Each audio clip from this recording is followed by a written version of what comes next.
the idea that all the Home Office have got is an appeal to say, oh God, look, this is just going to make matters worse for us. The judge who's hearing this has to implement the law as it currently stands. And the law as it currently stands is not about what is good for the government or what is bad for the government. And now the government, therefore, have got they've got several decisions to make. I mean, the ministers have been saying this morning that they've just received the judgment. They're going to consider it in terms of what it means. It could be overturned. They could appeal it, and that might happen. But if they choose not to, or it is not overturned, and we see this morning that this is taken up by other councils, which looks like all but guaranteed, because we've seen that Richard Tice, the deputy leader of Reform, of course, saying that local authorities, and they now control 10 local authorities, that all of their local authorities will seek to mimic and replicate the judgment, take the government to court to get asylum hotels shut down in their area. Well, you know, if this were to be replicated, it becomes nightmarish, because the question is, we go back to that first question, what does the government do with them? When you talk to people about this and you know, particularly kind of people who are against these hotels, you say, well, where are they going to go? No one wants these hotels. No one wants them. Labour doesn't want them. Labour have pledged to close them by 2029 at the end of the Parliament. The Conservatives didn't want them. They have become a centre of deep resentment and political action in different places. And I can completely understand why, if you suddenly have a hotel in your community which is suddenly full of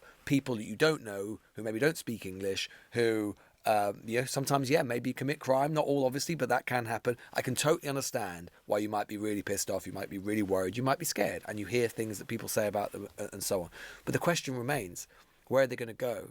Because people say in that, if you listen to people like Farage or Tice, they'll just come back with a completely reductive, we'll just send them back. Send them back. But you can't send them back. A, there's a legal duty to process them. They may be genuine asylum seekers to whom then Britain has a legal obligation. That's number one. Number two, even if they're haven't got a case for asylum, let's just say, for example, the evidence doesn't back up, or maybe we think actually they're an economic migrant. Okay, fine. But then what do we do if they're from Yemen, or if they're from Afghanistan, or they're from South Sudan? We send them back there? We don't have returns agreements with those countries.